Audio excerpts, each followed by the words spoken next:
12절로 13절입니다. 요한계시록 14장 12절로 13절입니다. 찾으셨죠? 요한계시록은 성경책 맨 마지막에 있습니다. 14절 12절부터 성도들의 인내가 여기 있나니 그들은 하나님의 계명과 예수에 대한 믿음을 지키는 자니라. 또 내가 들으니 하늘에서 음성이 나서 이르되 기록하라. 지금 이후로 주 안에서 죽는 자들은 복이 있도다 하시매 성령이 이르시되 그러하다 그들이 수고를 거치고 쉬리니 이는 그들이 행한 일이 따름이라 하시더라. 아멘. 오늘 제목을 보겠습니다. 오늘 제목은 살아있을 때 잘 살아야 합니다. 너무나 당연한 제목이지만 왜 그래야 되는지를 한번 이해해보는 그런 시간을 가졌으면 좋겠습니다. 여러분 이제 예수 믿고 좀 예수 안에서 오래 산 분들이 많은데 우리가 예수님을 배울수록 우리의 삶이 세상의 삶과는 참 반대구나 이런 것을 아마 느끼게 될 것입니다. 세상에 사는 사람들의 삶과 예수님 안에 들어와서 사는 삶이 반대라 그 말이에요. 같은 게 거의 없습니다. 제가 볼 때는 정반대입니다. 100% 반대입니다. 왜냐하면 세상을 주관하는 힘은 사망의 힘이고 우리를 주관하는 힘은 하나님 생명의 힘이기 때문에 삶을 주관하는 힘이 다릅니다. 여기는 생명이 주관하고 여기는 사망이 주관하고 그러니까 삶이 전혀 다를 수밖에 없고 전혀에는 완전히 반대임을 알 수 있습니다. 예를 들어 설명해 보면 세상 사람들은 육적인 삶을 삽니다. 그들은 영이 있지만 영이 있음도 또 성령이 있음도 잘 모릅니다. 그러니까 순전히 육적으로 살죠. 우리는 육의 사람입니까? 영의 사람입니까? 영의 사람입니다. 성령이 있으면 육체를 입고 산다 해도 성령이 있으면 영의 사람이라 영에 속한 자라 그렇게 말했습니다. 성령에 속한 자란 말이죠. 그래서 육에 속한 사람들은 성령이 없기 때문에 육체와 정욕으로 살 수밖에 없습니다. 그래서 육에 속한 세상 사람들은 육체와 정욕을 따라 살고 우리는 영에 속한 사람이니까 어떻게 성령을 따라 살고 그런 겁니다. 옳은 거죠. 다 성령 따라 산다는 말이 아니라 성령을 따라 사는 게 옳은 겁니다. 근데 육체의 정욕은 알겠지만 욕심이거든요. 육체의 정욕은 한마디로 말하면 탐욕과 욕심입니다. 그래서 세상 사람은 육으로 살고 육체의 정욕으로 살고 육체의 정욕은 탐욕이니까 탐욕은 결국은 누구를 위해 삽니까? 자신을 위해 삽니다. 욕심, 자기를 위해서 사는 거죠. 우리는 영의 사람이고 성령으로 사는 사람이고 성령은 사랑이니까 사랑은 주는 거죠. 욕심은 내 유익을 위해 산다면 성령은 이웃의 유익을 위해 삽니다. 하나님의 사랑을 따라 산다는 것 자체가 하나님 우리를 사랑한 것처럼 우리도 하나님의 사랑을 따라 사는 것은 이웃의 유익을 위해 사는 겁니다.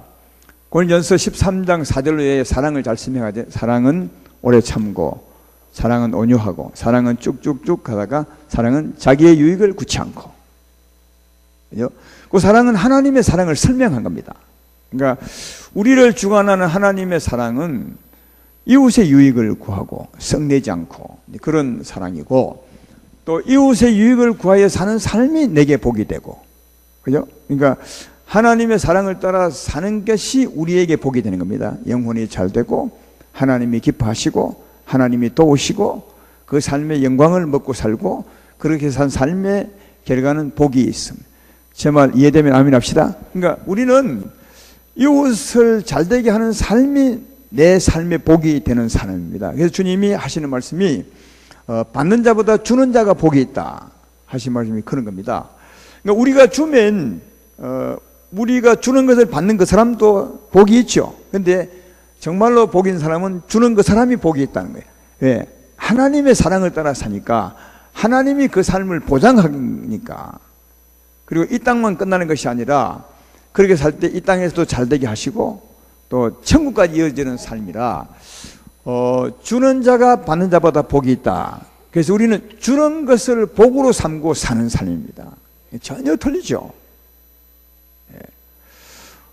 그러니까 여러분 잠시 조금만 말했지만 세상 사람들의 삶과 우리 삶은 완전히 반대입니다. 그래서 여러분이 세상 사람과 비슷하게 산다면 잘못 살고 있는 겁니다. 진짜 정말 잘못 살고 있는 거다. 또 세상 사람들이 신을 믿는 것과 우리가 신을 믿는 것, 우리 하나님을 믿는 거죠. 믿는 것도 정반대입니다. 세상 사람들은 신을 믿죠. 그들도 우상을 믿는데 그들은 우상을 왜 믿습니까? 제가 몇 군데 설명해 볼 테니까 그 사람들은 왜 우상을 믿는지를 한번 여러분이 스스로 판단해 보면 좋겠습니다. 출애굽기 20장 4절에 이제 10계명 중에 두 번째 계명인데 이렇게 말합니다. 너를 위하여 새긴 우상을 만들지 말고 또 위로 하늘에 있는 것이나 땅 아래 있는 것이나 땅 아래 물속에 있는 것이 어떤 행성도 만들지 말라. 그렇게 말하고 출애굽기 32장 1절에도 모세가 하나님 만나러 시내산에 갔을 때 그들이 밑에서 한 짓입니다. 이렇게 말합니다. 백성들이 모세가 산에서 내려옴이 더딤을 보고 모여 백성이 아론에게 이르러 말하되 일어나라. 우리를 위하여 우리를 인도할 신을 만들라. 그렇게 되어 있습니다. 또 출애굽기 32장 8절에 그렇게 자기들을 위해서 우상을 만드는 그들을 향해서 주님이 하시는 말씀이에요. 출애굽기 32장 8절에 그들이 내가 그들에게 명령한 길을 속히 떠나 자기를 위하여 송아지를 부어 만들고 그렇게 되어 있습니다. 자, 제가 세 군데를 읽었는데 우상은 누구를 위해서 만듭니까? 세상 사람들이 우상 신을 만듭니다. 누구를 위해 만드냐고요? 자기를 위해서요. 그래서 이 계명에다가 확실히 하나님 못 박아놨습니다. 자기를 위해서 우상을 만들지 말고 딱 되어 있습니다. 그리고 그들이 우상을 만들 때 우리를 위해서 우상을 만들자, 우리를 위해서 송아지를 만들자 그렇게 말하죠. 그래서 하나님 말하기를 자기를 위해서 송아지를 만들었다 그렇게 말한 것처럼 여러분 우리가 세상에 살아봤지만 전부 자기를 위해서 우상을 만들고 자기 위해서 절에 가고 자기 위해서 바위 앞에 가고 자기 위해서 나무를 깎아 만들고 그렇게 말합니다. 그래서 그 우상을 만든 것은 자기를 위해서 자기 욕심을 채우는 신이죠. 그러나 우리가 하나님 믿는 것은 전혀 다릅니다. 우리가 하나님 믿는 것은 어떻게 해요? 우리 위해서입니까? 아니면 하나님 위해서입니까? 하나님을 섬기는 겁니다. 하나님을 섬기는 겁니다. 하나님을 섬기는 것은 뭐죠? 하나님 말씀을 따라 사는 겁니다. 이게 하나님 섬기는 거죠. 하나님 말씀은 사랑이죠. 그래서 하나님을 따라 사는 게 하나님을 섬기는 것이고 하나님의 사랑을 따라 이웃을 위해 사는 게 하나님을 섬기는 것인데 그게 곧 나를 위한 것이다. 이게 우리가 하나님 믿는 겁니다. 그러니까 우상을 섬기는 것과 하나님 섬기는 것은 전혀 다릅니다. 전혀 다릅니다. 이걸 우리가 잘 이해하셔야 되는 겁니다. 그래서 혹시 여러분의 삶이 지금 사는 삶이 옳으냐 그러냐 이걸 판단해 보려면 내가 지금 하고 있는 이 삶의 습관이 이것이 옛날부터 내게 있었던 것이냐 예수 믿기 전부터 있었던 것이냐 아니면 변화된 것이냐 이걸 한번 체크를 해보면 옛날부터 있었던 버릇이라면 지금 당신은 잘못 살고 있는 겁니다. 그건 옳지 않은 겁니다. 세상에서 가져온 그겁니다. 옛날에 사망이 지배할 때 살았던 그 삶의 습관입니다. 그래서 우리 성경은 욕심을 따라 썩어져가는 옛사람을 벗어버리고 그렇게 말합니다. 심령이 새롭게 되어서 하나님 말씀을 따라 새롭게 살아라 이렇게 말하는 것이 우리에게 요구하는 겁니다. 따라서 예수 믿지 않은 사람들의 삶과 예수 믿지 않은 사람들이 신을 섬기는 것과 예수 믿는 삶과 하나님을 섬기는 사람이 완전히 반대입니다. 그런데 제가 오늘 말씀드리고 싶은 것은 뭐냐 하면 삶만 신을 섬기는 것만 반대가 아니라 죽고 난 후에 장례 치르는 것도 반대더라고요. 오늘 이거 좀 말할래요. 왜 이 말을 하냐면 요즘 우리 교회 장례를 제법 치렀잖아요. 제법 해봤자 두 개밖에 안 치렀는데 두 분밖에.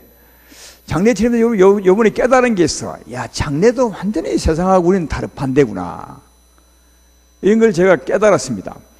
뭐 특별한 게 아니라 그것도 특별할 수 있습니다. 왜냐하면 평생을 못 깨닫고 갈 수 있거든요. 그래서 깨달은 것이 새로운 것 같은데 여러분 예수 안 믿는 사람들의 장례는 주로 어떤 장례냐면 죽은 사람을 위해서 장례를 치릅니까? 아니면 산자를 위해서 장례를 치릅니까? 한번 생각해봐요. 예수 믿지 않은 사람들의 장례를 치르죠. 그 장례 치르는 모습은 죽은 그 사람을 위해 장례를 잘 치러주는 겁니까? 아니면 산 사람을 위해 치릅니까?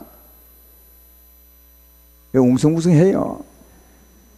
가만히 보면 죽은 사람을 위해서 합니다. 죽은 그 사람을 위해서. 그래서 막 살아있을 때 잘하지, 죽고 나온 뒤에 큰 관을 만듭니다. 예, 진짜 좋은 거. 돈이 없어도 그 관만큼은 참 좋은 걸 하구만. 그죠? 그리고 관을 싣고 가는 차요. 이야, 차 좋습니다. 아마 여러분들은 평생에 그런 차 구경도 못했을 거라. 리무진 차 쫙, 이야, 그 차 좋더만요. 나 평생에 한번 타보지도 못했네.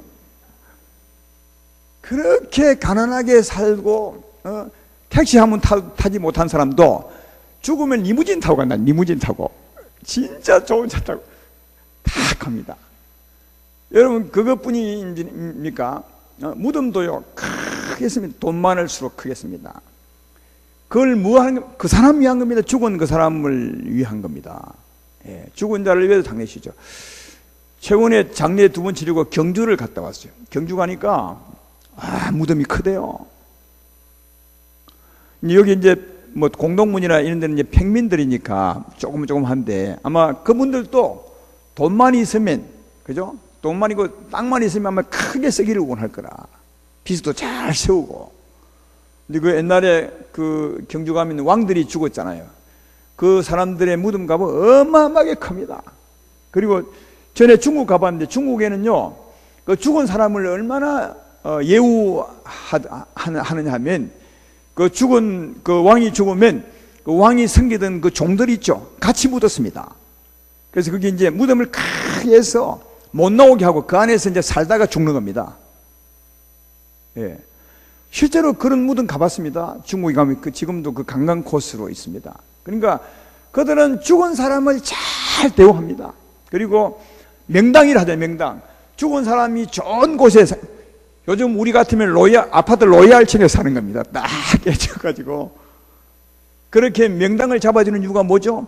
그 죽은 자를 잘해주는 겁니다. 그래가지고, 그리 잘해주면 그 죽은 사람이 우리 후손들을 잘 섬겨서 우리가 잘 되게 한다고 생각합니다.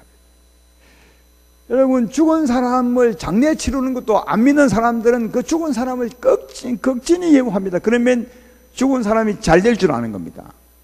그래서 그가 죽은 사람이 잘 되면 후손들이 복을 받는다고 생각하죠. 다 그러죠.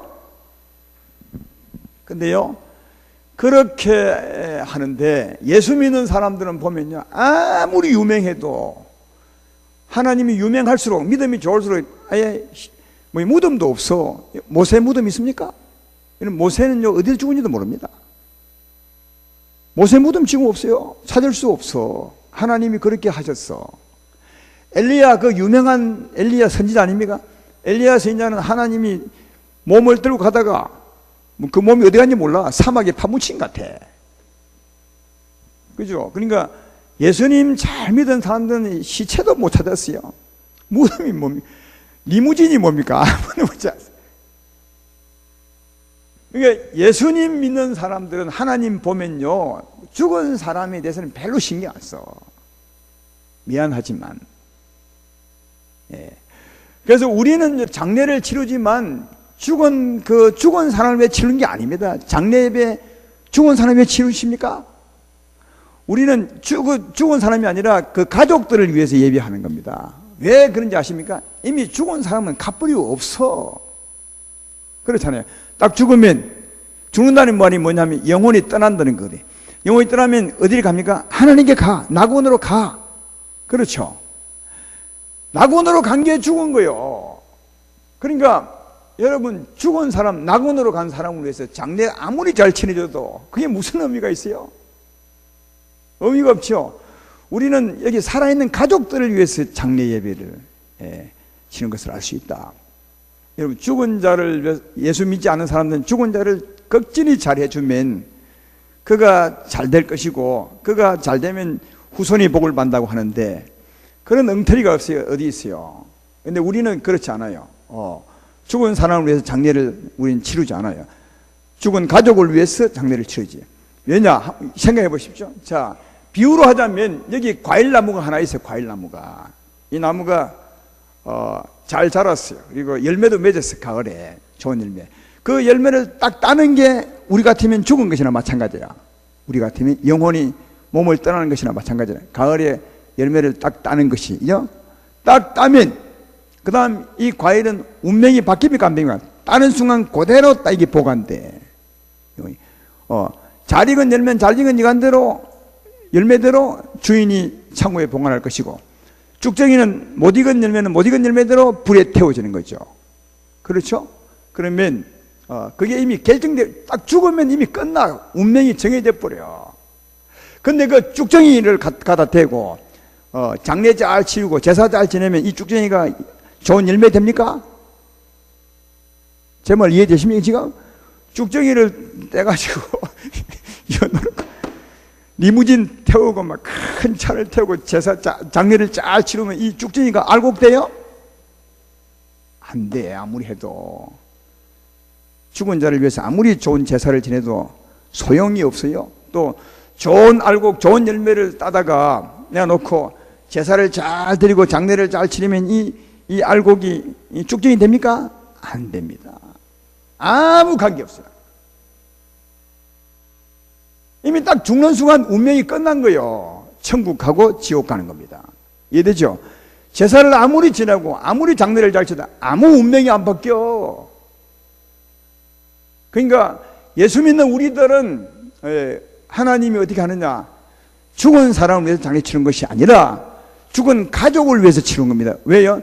죽은 가족을 위로하고 또 믿음을 더 좋게 하고 그래서 더 아름답게 살게 하기 위해서 장례를 치는 것이, 죽은 시체를 위해서 장례 예배를 드리는 것이 아니라, 그러나 세상은 완전히 물론 몰라서 그렇겠지만 그들은 순전히 죽은 시체를 위해서 장례 치릅니다. 제사 드리고요. 그 제사 지내거나 장례식 예식을 보십시오. 그들은 지극정성을 다합니다. 가다가만 노제도 드리고, 노제가 뭔지 아십니까? 길 가다 제사 주는 겁니다. 가다가 죽은 사람이 가다가 배고플까 싶어가지고, 그게 노제입니다. 이러면 아이고. 그리고 병원에서 돌아가시면 그 병원 돌아가실 때 어떻게 합니까? 죽은 자는 또 자기 집에 한번 둘러갑니다. 자기 집 보고 가라고 마지막에. 아니 죽은 사람이 그게 어디 자기 집에 가요? 이미 가고 없는데 참 희한한 짓을 다 해. 그 왜 그러냐? 이들은 죽은 사람을 극진히 예우합니다. 죽은 자를 위해 장례 치르는 겁니다. 예수 믿는 사람은 죽은 자를 위해 치르는 게 아니에요. 다 아셔야 됩니다. 요즘 기독교 내에도 극단주의가 있어요. 극단주의가 어떤 주의냐 하면 이걸 이렇게 말하는 겁니다. 원래 이제 우리나라도 이 기독교가 들어올 때, 그러니까 1800년도 마지막 때 들어왔죠. 들어올 때 그때 막 우리나라도 그 사람들이 장례 치르고 제사 지내고 막 그랬거든요. 믿는 사람도. 그런 사람이 예수 믿었거든요. 근데 그 당시에 이제 이무영이라는 분이 성도가 있을 때, 이무영 성도가 있었는데, 이분이 예수님을 잘 믿는 사람이 됐어요. 근데 자기 어머니 기일이 돌아온 거예요. 기일이 무슨 말인지 알죠? 고민이 된 겁니다. 내가 예수님을 믿는데 우리 어머니 기일이요. 그래 이걸 어찌해야 되냐 하고 고민하다가 기일 제사를 지내지 말고 추도 예배를 드렸대요. 제사하지 말고 예배하자. 그래서 이제 나도 모르는데 누가 그러더만 그때부터 추도 예배가 생겼대, 우리나라에. 그러니까 원래는 죽은 사람을 위해서 제사 지내는 것이 아닌데 할 수도 없는 건데 그게 추도 예배로 바뀌어가지고 그 제사 대신 추도 예배를 드리는 것이다 해서 이제 극단주의자들은, 그러니까 예수 믿는 사람 중에서도 극단주의자들은 그래서 추도 예배도 잘못된 거다. 아예 그냥 장례 예배도 드리지 말아야 되고 또 추도 예배조차도 안 드려야 되는 거다. 그게 하나님 뜻이다. 이렇게 이제 말하는 사람이 있어요. 극단주의자들이. 근데 그 사람들의 생각이 뭐냐 하면, 이 사람들의 생각이 장례식이나 또 추도 예배는 다 죽은 자를 위해서 드린다고 생각하기 때문에 그런 말을 하는 거예요. 아시겠어요? 예. 그러나 바르게 할 것은 죽은 자를 위해 드리면 안 돼. 죽은 자를 위해서 장례를 예배를 드리면 그건 잘못된 거예요. 또 제사도 추도 예배 드릴 때 죽은 자를 위해서 추도 예배 드리면 안 돼요. 그죠? 그건 잘못된 거예요. 그러나 그런 장례 예배, 추도 예배를 통해서 산자를 위해서, 살아있는 가족을 위해서 드리면 어떻게 되는 거라면 좋은 거라 이 말이죠. 왜? 그런 기회를 통해서 가족들을 위로하고, 가족들 하여금 예수님 믿게 하고, 또 그런 기회를 통해서 예수님을 더 잘 믿게 하고, 그리 한다면 그건 죽은 자를 위한 장례가 아니라, 장례 예배가 아니라, 죽은 자를 위한 제사가 아니라 살아있는 사람을 더 잘 믿게 하는 계기로 삼기 때문에 이건 참으로 옳은 것이다. 제 말 이대로 아멘합시다. 그래서 극단주의자들은 지금 어떤 분이 있냐면 아예 제사도 지내지 말고 장례식도 가지 말고, 그러면 상을 당해서 그 슬퍼한 사람은 누가 위로해 주나? 성경에 가서 손을 잡아주고 함께 울어주고 하라는데, 그럼 어떻게 하냐? 그 사람들은, 그 사람들이 맞는 것 같지만 틀린 거예요. 그러니까 하나는 아는데 두 개를 모르는 거죠. 그러나 다시 말하거니와 우리 기독교 내에서도 죽은 자를 위해서 예배를 드리거나 또 죽은 자를 위해서 추도 예배 드린다면 그건 잘못입니다. 왜? 이미 가고 없는데 무슨 예배를 드리고 그래요. 우리가 예배하는 것은 뭐요? 살아있는 사람을 위해서 예배하는 거다. 그래서 돌아간 사람의 신앙을 본받기도 하고, 또 돌아간 그 기회를 통해서 예수님 믿어야 우리가 되는 것입니다 하고 살아있는 사람을 믿게 하고, 또 믿는 사람을 더 잘 믿어서 천국을 바라고 살게 하는, 이게 이런 기회가 된다면 장례 예배가 진짜 좋죠. 추도 예배가 진짜 좋은 것입니다. 제 말 이해되면 아멘 합시다. 앞으로 이 극단주의에 휘말리지 말고, 극단주의가 옳은 것 같지만 틀린 겁니다. 휘말리지 말고, 그러나 죽은 자를 위해서 제사나 장례를 치지 말고 그런 기회를 통해서 산자를 위해서, 살아있는 가족을 위해 치는다면 진짜 좋은 예배겠다. 그래서 우리 교회는 보십시오. 그 장례식 잘 치루어서 예수 믿는 사람 우리 교회 몇 분 되잖아요. 또 그런 계기를 통해서 위로받는 분이 있고 힘을 얻어서 힘있게 사는 분이 얼마나 많은지 모릅니다. 그러니까 바르게 예배를 드리면 참 좋다, 이런 생각을 합니다. 그래서 오늘 내가 하는 말씀의 요지가 무엇입니까? 세상과 우리는 너무너무 달라. 근데 우리가 장례 예배나 제사 예배 드릴 때 살아있는 자를 위해 드린다는 것은 곧 이 땅에 사는 삶이 참으로 중요하다는 것을 말씀하고 있습니다. 아까 얘기했던 것처럼 이 세상의 삶이 다음 세상을 결정해. 한번 딱 나무에 따고 나면 더 이상 어찌할 수 없어요. 여러분, 과일을 딱 땄는데 딴 과일을 더 잘 익게 하거나 할 수 있어요? 쭉정이 만들 수도 없고 더 잘 익게 할 수도 없어요. 이미 딱 딸 때 그게 결정되는 거죠. 우리도 딱 죽는 순간 여러분의 다음 세상의 영광이 결정되는 겁니다. 가서는 죽고 나면 어찌할 수 없어요. 더 이상. 따라서 우리가 이 땅에 사는 동안요 잘 살아야 된다. 이 땅에 사는 동안 저 세상을 위한 그 영광을 위해서 잘 살아야 된다는 거예요. 살아있을 때 잘 살아야 후회하지 않아요. 아마 죽는 순간 우리는 천국은 가지만 하나님의 영광은 얻겠지만 죽을 때 진짜 후회하는 분이 있을 거예요. 조금 더 잘 살 걸. 이럴 줄 알았으면 좀 더 잘 살 걸. 이럴 줄 알았으면 좀 더 내가 사랑하며 살 걸. 아마 그렇게 할 것이라. 그래서 그때 후회하지 말고 이 땅을 사는 동안 잘 살아야 된다는 것을 오늘 말씀하고 있는 것입니다. 빌립보서 1장 20절로 22절에 이런 말씀이 있습니다.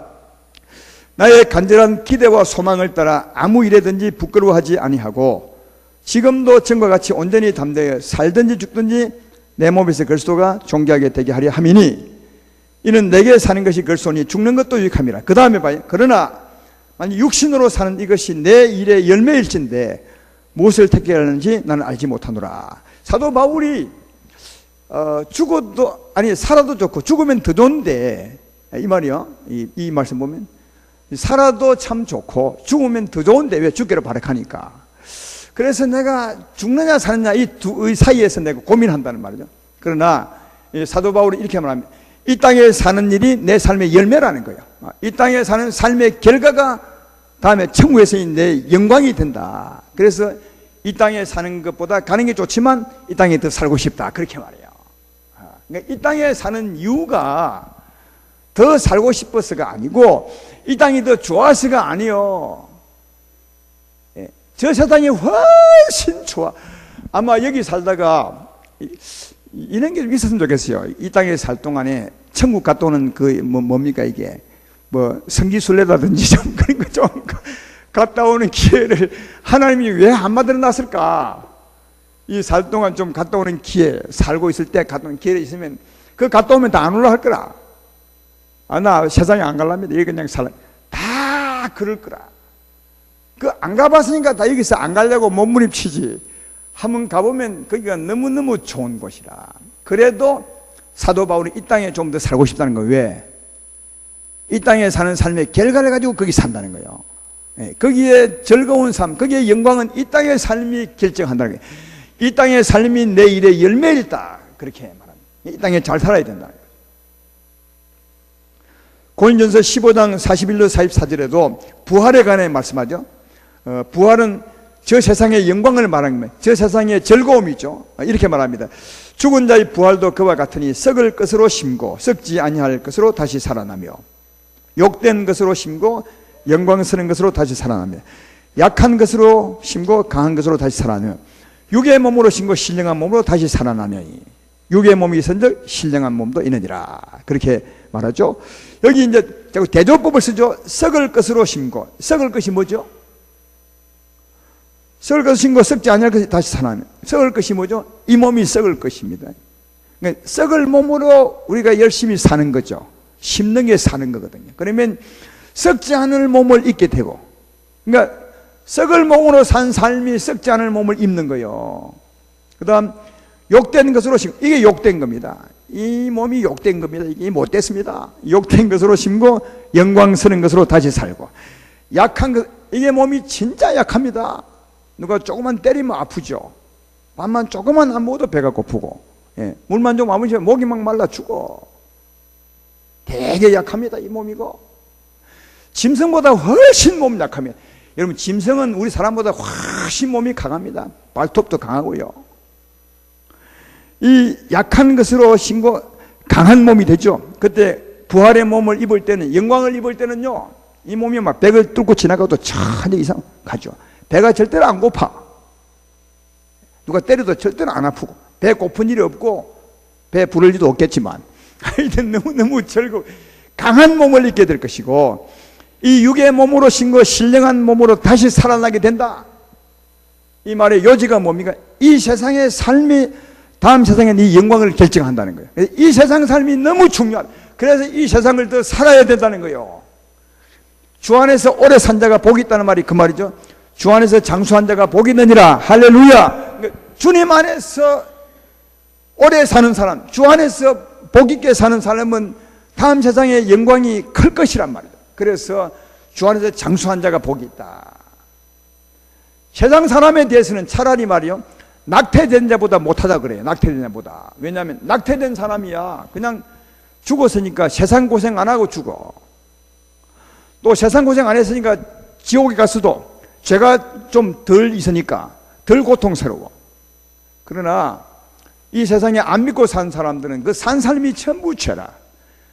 이제 태어날 때는 조그만 가시덤불이었는데, 가시덤불이 조그만 게 없죠. 가시나무였는데 살다 보면 큰 가시덤불이 돼. 그러면 불사지르면 어느 게 더 괴롭겠어? 가시덤불이 훨씬 괴로우니까 차라리 안 믿는 사람은 낙태된 자보다 못해. 안 믿는 사람은, 성경이 그러잖아요. 전도서에 안 믿는 사람은 낙태된 자보다 못하다고.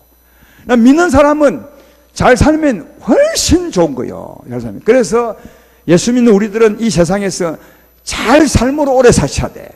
할렐루야. 예. 이렇게 할렐루야가 너무 적어요. 예. 그러니까 예수 믿는 사람들은 진짜 이 땅에서 잘 삶으로 오래 사셔야 돼. 못 살면 안 돼요. 세월을 허비하면 안 돼. 세월을 진짜 아끼는 삶, 복 있는 삶. 내 1초를 살더라도 천국의 영광을 만들어가는 삶을 살아야 돼.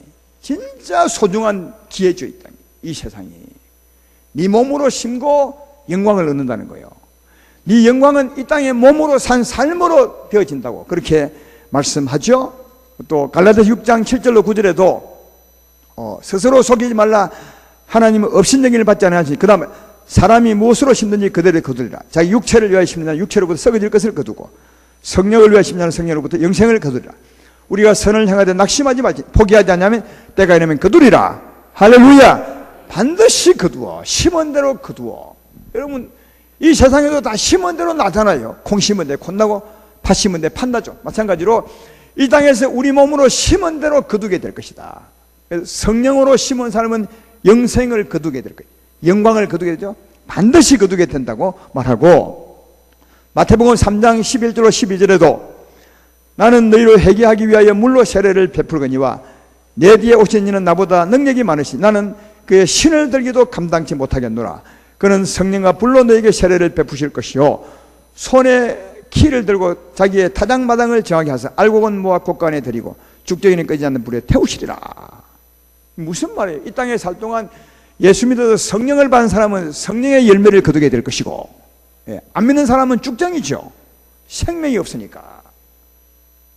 곡식처럼 가을에 곡식을 딱 거두어요. 근데 거둘 때는 쭉정이 알곡을 다 똑같이 거두어. 거둘 때 알곡 따로 쭉정이 따로 안 하죠.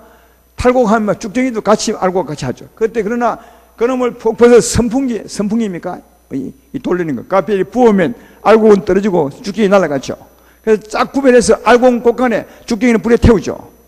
그것처럼 이 세상에 살 동안 예수 믿어 성령을 받고 성령을 따라 산 사람은 알곡으로 천국에 갈 것이지만, 그러나 성령을 받지 않고 성령을 따라 살지도 않은 사람들은 죽정이로서 불에 가는 거죠. 그만 아닙니까? 그러니까 여러분, 우리의 운명이 이 땅에서 결정이 된다니까요. 땅에 산 삶으로 결정이 돼. 아까 얘기했지만 쭉정이를 아무리 제사 잘 지내고 장례 아무리 치고 쭉정이가 알고가 안 돼. 그러니까 장례가 아무 의미가 없는 거죠. 장례 그거 제사 그 진짜 의미가 없는 거고. 그러나 산자를 위해서 드린다면 좋겠죠. 산자를 더 잘 믿게 하고 하나님을 더 경외하고 하게 살게 한다면 의미가 있겠지만 그 외에는 의미가 정말 없는 거예요. 다시 말하거니와 이 땅에 살 동안 잘 살아야 되는 것은 이 땅에 살고 난 삶이 다음 세상에 내 운명을 결정해버려. 운명을 찬다. 죽는 순간 이미 운명이 결정돼 버립니다.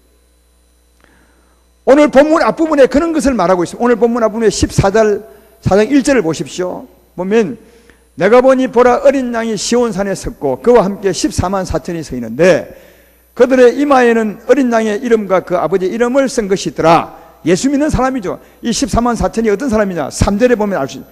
그들이 보좌 앞과 내 생물과 장로들 앞에서 새 노래를 부르니 땅에서 속량함을 받은 14만 4천 밖에는 너희 이 노래를 배울 자가 없더라. 이 14만 4천은 속량을 받은 사람들, 이 땅에서. 속량이 뭐죠? 제사함 받은 사람을 말하는 거예요. 그죠? 14만 4천이 뭐 몇 명이다, 이건 논할 필요가 없어. 14만 4천은 뭐라고요? 속량 받은 사람이에요. 우리가 속량 받은 사람이, 여러분도 속량 받은 사람이죠?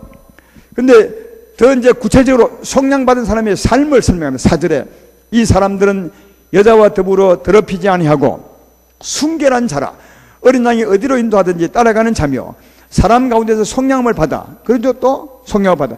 처음 익은 열매라. 하나님과 어린 양에게 속한 자들이니 그 입에 거짓말이 없고 흠이 없는 자들이라. 이런 사람이 14만 4천 명이다. 그렇게 말하죠. 여기 여자와 더불어, 이 말은 상징적인 말이죠. 간음하지 않은 자란 말이죠. 간음하지 않은 자. 이런 말이죠. 여러분, 진짜 간음은 하나님보다 세상을 더 좋아하는 거죠. 하나님보다 욕심을 따라서 세상을 더 좋아하는 거죠. 그죠? 이게 간음입니다. 간음한 여자들아, 세상과 벗된 것이 하나님과 원수가 된지 알지 못하느냐. 그러니까 세상을 좋아하는 것을 하나님은 간음한 여인이요, 그렇게 말합니다. 그러니까 여기 말하는 것은 여자와 간음하는 것을 말하는 것이 아니라 그걸 포함해서 하나님보다 다른 것을 더 좋아하는 사람, 이게 간음함이요. 그런 사람들 많죠. 예수 믿는 사람들 중에서도. 그런 사람이 우리 가운데 있다면 세상과 하나님보다 세상을 더 사랑하지 마십시오. 세상보다 하나님을 더 사랑하시기를 주의 이름으로 축원합니다. 아브라함은 독생자 백세에 난 아들보다도 하나님을 더 사랑했어요. 그래서 하나님 말씀 따라 아들을 하나님께 드렸죠. 그때 하나님께서 이제야 내가 알겠다. 네 독생자 아들보다도 나를 더 사랑하는구나. 그렇게 말했던 것처럼 이 세상에 그 무엇도 하나님이 주신 겁니다. 따라서 주신 하나님을 더 사랑하시기를 주의 이름으로 축원합니다. 이게 간음하지 않는 거예요. 깨끗한 거죠. 사람들은 여자들과 더불어 더럽히지 않고 순결한 자라. 여기가 하나님보다 세상을 좋아하지 않는 사람, 세상 그 무엇보다 하나님을 사랑하는 사람을 말하고, 그 다음 어린 양이 성령이 어디로 인도하든지 따라가는 자면 성령과 동행하는 거죠. 성령의 은혜로 성령에 따라 동행하는 사람, 이런 사람을 말하는 거죠. 요즘 우리가 많이 배우잖아요. 우리가 하나님을 섬기는 것은 하나님을 따라 사는 것이다. 하나님의 통치를 받아, 성령의 통치를 받아 성령을 따라 사는 게 하나님을 섬기는 겁니다. 어린 양을 따라 가는 거죠. 오늘 이 밤에 기도하러 오셨습니까? 성령의 통치를 받으려고. 성령은 우리와 함께 계십니다. 그분의 통치를 받으십시오. 그분이 우리를 통치하면 은혜가 충만하죠. 평화가 충만하죠. 사랑이 충만하죠. 능력이 충만하죠. 그 능력으로 우리 주의 말씀을 따라 사는 게 어린 양을 따라 사는 거죠. 어디로 가든지 그걸 그렇게 가지 말고 이리 오라. 네 욕심을 포기하고 주의 사랑을 따르라. 네가 좀 참으라. 이게 어린 양을 따라 사는 거죠. 그게 이것입니다. 예. 그리고 속량함을 받은 사람이고요. 그래서 입에 거짓말이 없고 흠이 없는 자라. 여러분, 이렇게 사는 사람이 시온산에 섰더라고요. 그날에 우리 주 앞에 저 하늘의 복인자가 되더라고요. 그러면 이렇게 산 사람이 있으면 손 한번 들어보십시오. 없죠? 이렇게 말합니다. 그러면 이렇게 설명을 해볼게요. 가끔씩 세상보다, 하나님보다 세상을 더 좋아할 때가 있어. 그러나 하루 살고 난 후에 회개해. 예배드릴 때 회개해. 주여, 하나님이 내 하나님이신데 내가 하나님보다 저놈을 더 사랑할 때 있었으면 주여 진짜 죄송합니다. 그러나 그렇게 살지 않겠습니다. 그런데 또 내일 보면 또 그놈이 좋아. 또 회개하고 그래. 그래서 마침내 이겨서, 이 사람은 어떤 사람입니까? 하나님을 더 사랑하는 사람입니다. 그렇죠? 그리고 우리 주님의 인도함을 따라 갈 때도 여러분, 처음부터 이렇게 따라 사는 사람이 어디 있겠어? 처음부터 죄인 출신인데 시행착오가 많죠. 늘 성령의 통치를 받아 주를 따라 살 수 있습니다. 하지만 오늘 기도하면 성령의 통치를 받겠죠. 은혜가 충만하겠죠. 가다가 또 싸우는데 어린 양을 따라 못 가죠. 그러나 그때도 뉘우치고 주여 정말 죄송합니다. 내일은 내가 성령의 은혜로 주를 따라 살겠습니다. 또 내일도 그래 못 살아.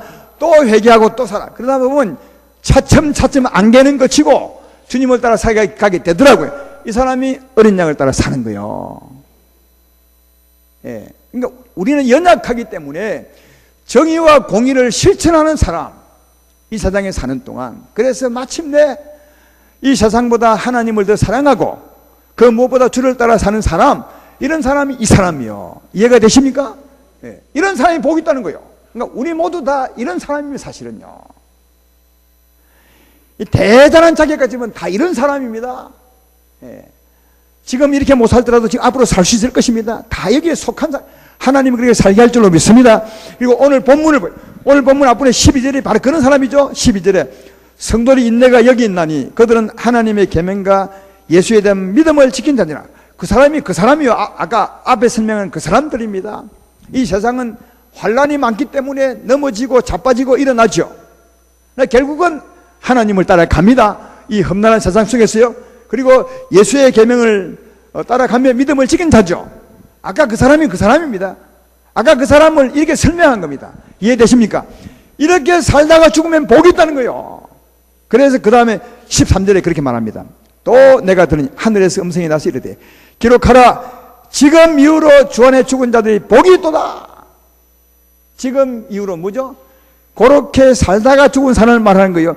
어느 몇 월 며칠 이후로 죽은 것이 아니라 그런 수준으로 살다가 죽은 사람이 복이 있다는 거예요. 여기 지금은 어느 시점이 아니라 어느 수준이요. 할렐루야. 네, 어느 수준. 이렇게 살다가 죽으면 복이 있다. 왜? 그 다음에 설명하잖아요. 하심에 성령이 이르시되 그러하다. 왜 복이 있느냐? 그들이 수고를 거치고 시리니 이는 그들의 행한 일이 따름이라. 그들의 행했던 일로 말미암아 복을 받게 될 것이라. 할렐루야. 그래요. 이 땅에 사는 동안 세상 그 무엇보다 하나님을 사랑하고 어린 양을 따라 살았던 그 삶의 결과, 그 삶의 열매로 말미암아 저 천국 가면 그걸 말미암아 쉬게 될 것이고 영광을 누리게 될 것이고 즐거움을 얻게 될 것이다. 그래서 그렇게 살다가 죽은 사람이 복이 있다. 지금 이후로 죽은 사람이 복이 있다. 그렇게 말씀하고 있습니다. 다시 말하거니와 왜요? 이 세상에서 잘 산 사람이 복이 있다는 거죠. 할렐루야. 이 세상에 잘 살아야 됩니다. 이 세상에 사는 동안 꼭 예수 믿으셔야 됩니다. 자녀는 믿게 하고, 그게 자녀를 정말 사랑하는 겁니다. 아무리 사랑하고 안아주고 젖을 먹여도 그 아이를 예수 믿게 하지 아니하면 그 아이를 사랑하는 것이 아닙니다. 왜냐하면 멸망 속에 버려둔 것이니까요. 아이를 진짜 사랑하는 것은 매를 들거나 이게 중요한 것이야. 그 아이로 예수 믿게 하는 것이고, 진짜 효도가 무엇이냐? 내 부모로 하여금 예수 믿게 하는 게 효도입니다. 지금 이 땅에 살 동안은 부모님들이 우리 말 들으면 귀찮겠죠. 엄마, 어머니, 아버지 교회 갑시다. 주일날 엄마, 아버지가 좀 쉬고 싶은데 이 아들놈이 교회 가자고 얘 때를 써내. 그때 그 부모님이 얼마나 귀찮겠어요. 자식 말하니까 들어주지 않을 수는 없고, 그러나 그렇게 해서 예수 믿으러 나왔어. 예수 믿었어요. 천국 가보시면 그 애가 제일 효자라. 진짜 고마울 거라. 이 땅에서 욕해도 아마 그럴 겁니다. 얘야, 내가 네 말 좀 진작되고 빨리 믿을 걸. 내가 정말 미안하다. 그러나 네가 정말 효자다. 부모님 잘 생기는 것은 부모님을 하여금 예수님 잘 믿게 하는 거예요. 그게 가장 효자입니다. 이 올 가을이 아니라 가정의 달을 맞아서 진짜 자녀를 사랑하는 것은 예수님 잘 믿게 하는 것이고, 이 금요 기도에 자녀들 좀 데려오는 것이고, 부모님을 잘 섬기는 것은 부모님을 하여금 예수님 믿게 만드는 것이고, 우리로 말미암아 복을 받는 것, 예수 믿는 복을 받는 것, 이게 효도하는 것입니다. 이 땅에 사는 동안 죽으면 뭐해요? 아무 쓸데없는데. 죽고 난 후에 미안하니까, 전에도 말했죠. 죽고 난 후에 살아있을 때 해준 것이 없어가지고 미안하니까 큰 관을 만듭니다. 리무진 차를 막 대절을 합니다. 아무 쓸데없는 짓을 하고 있는 거죠. 죽정이 태워가지고 리무진을 태운 데는 무슨 의미가 있겠습니까? 죽정이를 리무진 태우면 그게 알곡되나요? 이 땅에 사는 동안 예수 믿게 하셔야 됩니다. 그리고 우리도 이 땅에 사는 동안 예수님을 잘 믿어야 합니다. 오늘 본문이 그래. 지금 이후로 주는 사람이 복이 있다. 지금이 뭐라고요? 정말 이 세상에서 그 어떤 것보다도 하나님을 사랑하고, 물론 시행착오가 많지만 마침내 하나님을 사랑하고, 마침내 어린 양을 따라 살아가는 사람, 입에 거짓이 없고 개사가 없고 거짓말 하더라도 빨리 씻어버리고 돌아오는 사람, 정의와 공의를 실천하고 사는 사람, 하나님을 경외하고 사는 사람, 이 사람 이렇게 살다가, 이렇게 오래 살면 더 복이 있게 살다가 지금 이러다 죽는 사람이 그가 복이 있다. 이 말은 이 땅에 잘 사는 사람이 복이 있다고요.